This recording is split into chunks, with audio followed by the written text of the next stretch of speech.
Outlaw Nation? It's the Outlaw John Rocha here with my spoiler review for episode 11 of Andor, Daughter of Ferrix. And of course, that refers to Marva, the late, great Marva. We lose her in this episode. We also have some of the storylines furthering out here. Everything being laid, the groundwork being laid down here for what we're going to get next week and what looks to be a heck of a finale for this first season of Andor, which has been incredible. And this is the first one where it's felt, for me at least, a little bit like we're kind of pulling the ocean. It's like the ocean, like the wave is pulling back a little bit before it all comes crashing down next week. I'm going to get into all of it. This is a spoiler review. Just right off the bat, telling you it's a spoiler review, so you don't make the mistake of watching this without having watched the episode first. Let's deal with the Andor situation. Him and Melshi clinging to that rock wall like they're clinging to freedom a little bit. They get involved in this weird stuff with this alien species there. They get captured initially.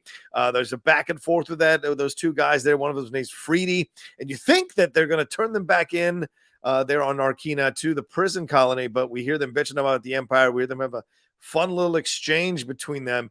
And then they let them go and take the Andor and Melshi to Niamos, and that's where Andor finds the case that he had left there before he got imprisoned for 6 years. Sneaks out before that alien family can wake up and see him doing what he's doing.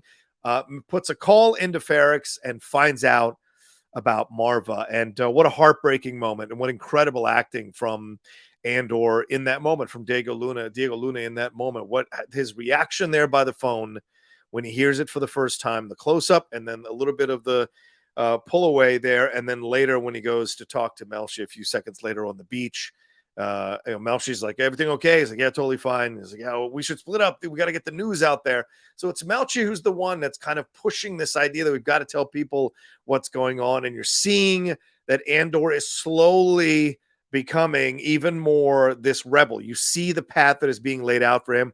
We get that little bit of him turning on Nemec's manifesto on accident there. It almost gets him caught. But of course, as I said, it's followed up by him finding out about his mother's death. So with Marva passing, there is this feeling now, did the Empire do this? If the Empire has done this, then there's even more of a desire to fight the Empire, as if the prison situation was enough, as if these other things that have happened to him isn't enough. Marva's passing might finally be the thing that makes him grow up, adult up, and figure out what he wants to do next and how he wants to be involved in the fight. As someone who has lost a parent, I'm telling you, the difference between before and after is insane. How much more you have to grow up, how much more you have to figure out what to do, how much more you have to kind of mature yourself in the process and move on, because you no longer have that kind of cushion in life. And so I think we're going to see that here in the second season of Andor, how this changes. And I'm sure in the finale, there'll be a desire to fight the Empire and figure out how to beat them. But to fully be committed to the cause, I think this is what we're going to see in the second season. Before we move on to Ferrix, I just want to take a moment here to appreciate the incredible work from Fiona Shaw in the series. It's kind of a little bit of an anticlimactic way for her to go out. You would want maybe one more scene between her and Andor, or one more scene between her and maybe Bix or Brasso or something, or someone. Of course, maybe not Bix because Bix is in prison, but maybe Brasso, maybe B2EMO even. One more interaction between them, so you can have just a little bit more of a goodbye for Fiona Shaw, for us as the audience to experience that. But, the brutal reality of Andor is that it feels so realistic and so gritty in its approach that in real life, you don't always get that chance to say goodbye. As I was saying earlier, I lost my father, but when he passed, he had sent me back to LA for a few days because he knew he was going to die. He didn't want me to be there when he died, but it has always broken my heart that I couldn't be there to see him breathe his last breath. And so it's just, you've got that sometimes in real life. You can't actually be there. So although narratively, we all, I think as an audience would have liked that as a catharsis, I think in the end, they stayed with how they've laid the parameters and the spirit of this show out in having her die off screen. And we had kind of seen that last interaction between him, and she said that wonderful line that they gave her to say, the pain you feel, that's love. And that's a good thing, So maybe that was our goodbye to Marva for sure. But a rebel in our hearts, a rebel forever. Rest in peace, Marva. All right, let's move on to the rest of the stuff with Ferrix. As I said, we begin with Marva passing there at the opening of the episode. Brasso is there consoling B2EMO. Oh, heartbreaking, isn't it? B2 Emo, the interactions with him and Brasso. B2 Emo is like kind of turned away, doesn't even want to turn on. He doesn't want to accept that Marva is gone. In fact, he wants to stick around. He wants to go with, he wants to stick around. He wants Brasso to stick around, rather, or he wants to go with Brasso.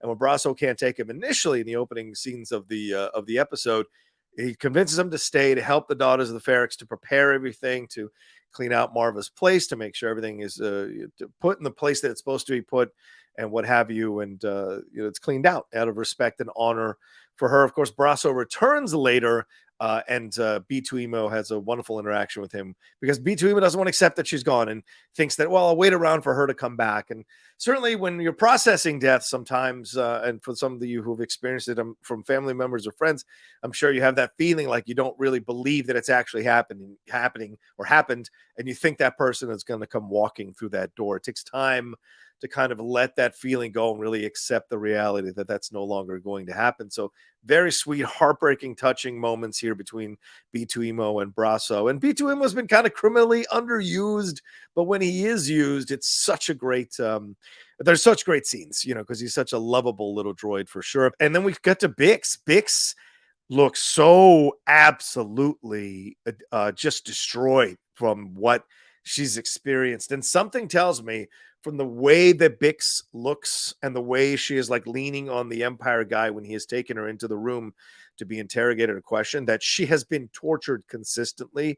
And I hate to think what other things are possible here that they're not going to show. Obviously, with a Disney Plus Star Wars show, even a show as gruesome as this, or as dark as this, but her being brought in there, the look on her face. Adria Arjona doing a fantastic job with this character yet again, but it looks like they have tortured her a number of times, and they even threatened to bring the doctor back if she doesn't tell them the truth. They want to know that if Anton Krieger is Axis in essence, is this the person you introduced to Luthen and to Andor? We don't hear her respond, but we see her like gulp and be unsettled by it, and get very emotional about whether they answer. But the look on her face, the makeup they do for her is just heartbreaking to see, man. Just devastating. And I got a feeling they're laying this groundwork down for that, because I got a feeling that Andor is going to show back up on Ferrix. There's going to be a rebellion on Ferrix, and she is going to get her hands on Dedra. And that is going to be interesting, because I don't know if Dedra Miro is going to continue into the second season. I don't know what the situation is going to be, because remember, the second season is time jumps all through those 12 episodes over 4 years. So is Dedra going to be the person that becomes the big baddie in essence for the second season as well? I don't have a feeling that that's going to happen. So I wonder what damage Bix is going to do to Dedra for what Dedra did to her. So I just have a feeling that is coming in the way that's being laid out here for sure. And speaking of Dedra, she gets the update. She wants to let the funeral go on, because initially the people down on down on Ferrix do not want to let this funeral. They want to stop them. Tigo, who's down there, says they want to close Rick's Road, and even though they know they're not going to let him, the Empire's not going to close Rick's Road. They keep lobbying for the Empire to close Rick's Road. Dedra says, close it, have the funeral, set it up, but make it small and surveil it from all sides. So you essentially put them in a box so you can trap them and they can't escape anywhere. So she's hoping Cassian shows up. Another big storyline here, the Luthen storyline, gets advanced a little bit more here with Vel still hanging around on Coruscant, confronting Clea about the situation that went on Aldhani, saying she doesn't even want to play the stupid game they play with the pleasantries and talking in code. She's like, where the hell is he? I got information. I got stuff on Cassian. I know his mom has died, so I need to know what's going on. I'm heading over to Ferrix to be with Cinta again and find out what's going on there. So Clea says she doesn't know where he's at. Of course, kind of lying.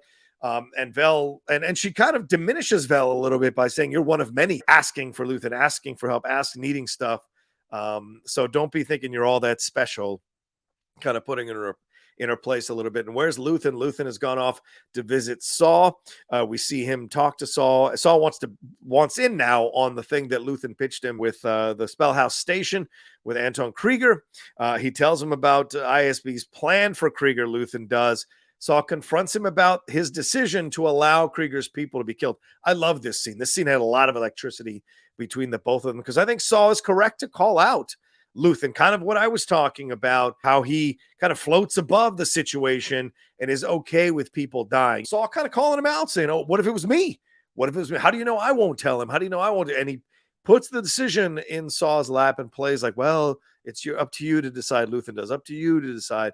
But we do see Saw indulge in his paranoia, the same paranoia that we saw in Rogue One, much more advanced in Rogue One, but we see his instincts to go to this paranoia place. And Luthen tricks two tubes to get close to him so he can pull the gun on him, on Saw, and make Saw listen to what he's trying to say, and hear him out and all of that. So it seems like Saw understands where Luthen's coming from, and even says, for the greater good. And he says, Luthen says, call it what you will. And he says, okay, let's call it war, which is a great line by Saw, because that's how Saw sees the world, man. And I love Saw. Saw's like a spirit animal of mine. So I love the way he interacts with Luthen, calls him out on his bullshit, but also understands that, you know, he kind of, when he says for the greater good, he's kind of taking a subtle shot at Luthen, going, oh yeah, everything that works out for the greater good as long as you stay alive. And I felt that energy from him, which I really enjoyed here. We see Luthen and Clay have the coded conversation between them, but they lose contact because he gets tracked by this Segra Milo Imperial patrol ship, and it gets sucked into a tractor beam. And then Luthen does all this interesting stuff with his ship. You know, it's about that idea of like, oh, you know, I'm unassuming. I couldn't possibly do anything. And then just absolutely unleashes an incredible torrent of countermeasures here, destroys the tracking radar, and shoots down a bunch of TIE fighters that come out after him. It is badass how he takes care of business with those TIE fighters. And that blade thing, or that whatever that is, it reminded me a lot of Darth Maul's double lightsaber, that swinging thing that he kills the last two TIE fighters with. So pretty awesome shit there. And then Elk, who is the person who's leading that, the Imperial warship, is just standing there with a bunch of egg on his face for sure. The Mon Mothma, and I like that. It keeps Luthen, it adds more elements to Luthen's character, right? Not only is he a guy who can interact and negotiate, kind of gets off on negotiating things, but he's also a guy who is not someone to fuck with. He absolutely can turn into fighter mode when he needs to, right? It's very reminiscent of like Yoda is slow moving. Yoda talks in the way that he talks or whatever, but when he needs to fight, my man is on point. So you see that here with Luthen as well. So it's as you get older, you understand this. It's a conservation of energy so that you can use it when you need to use it.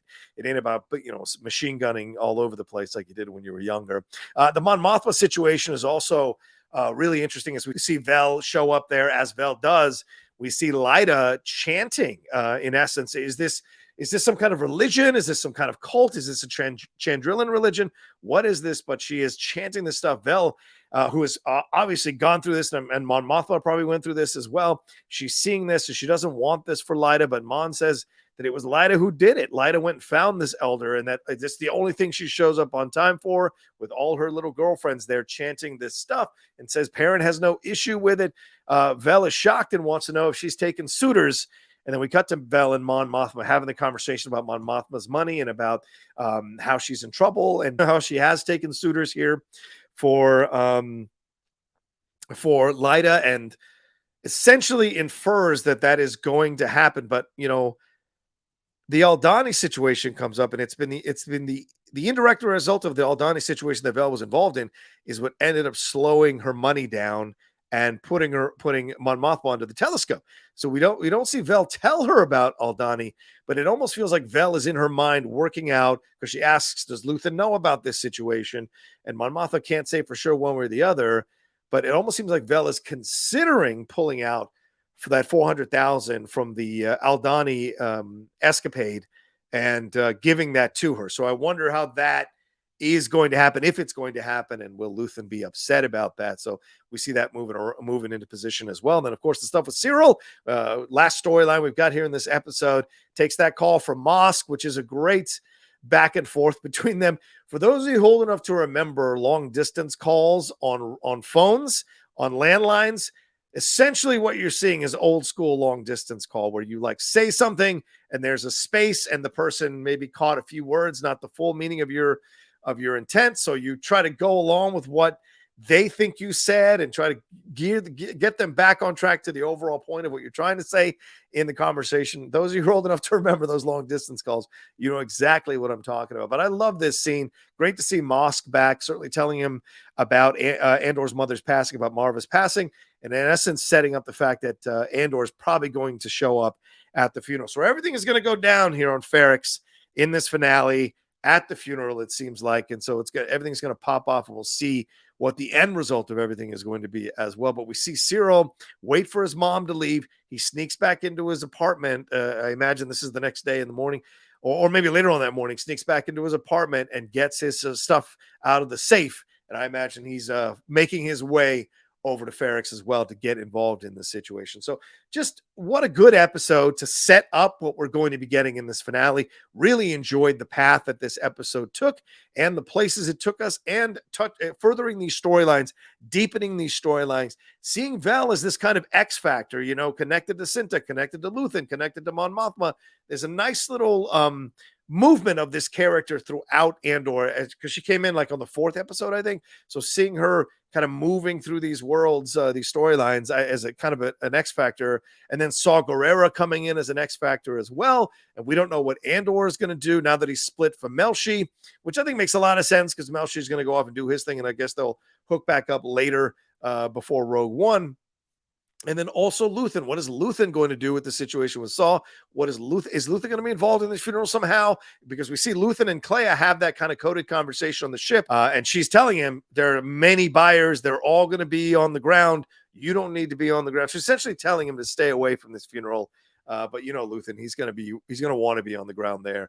Maybe wants to see, or maybe he'll be the one that tries to kill Andor as well. So certainly it seems like a number of people want to kill Andor, and we still don't know what the situation is with Andor in terms of who's on his side, who's not on his side on Ferrix, because Bix told him how a number of people are upset about the fact that the things that he pulled caused the Empire to be on Ferrix. And maybe there's a little bit of guilt on Andor's side as well, that what happened to Marva because indirectly because of what he did and bringing the Empire to Ferrix, you know. So there's a lot here to explore as we go into the finale, which I think is going to be gangbusters. All right, what do you think of episode 11? Did you like it? Did you enjoy the storylines? What are you speculating that is going to happen? Who do you imagine is going to die or live or show up to be a fly in the ointment of this whole thing? What do you anticipate we'll be getting here in the finale next week? Let me know down there in the comments section below. Hit a like on this video, share it on your social media. When you share it on your social media, put that hashtag the Outlaw Nation, because then people will come and hang out with us, and subscribe to the channel down below. Speaking of that, if you're new here, if you've enjoyed the content a few times but haven't subscribed yet, appreciate you subscribing. Hit that subscribe button down below. Hit that bell button as well. Come and follow me on Twitch, the Outlaw Nation, all one word, and the Patreon, patreon.com/John Rocha to support all we're doing here on the Outlaw Nation. All right, y'all take care of yourselves. Be well, and I'll look for our Geek Buddies spoiler review with Laura Kelly coming back tomorrow here on the Outlaw Nation. And y'all be well and get ready for that finale next week of Andor, and I'll talk to you soon. Take care.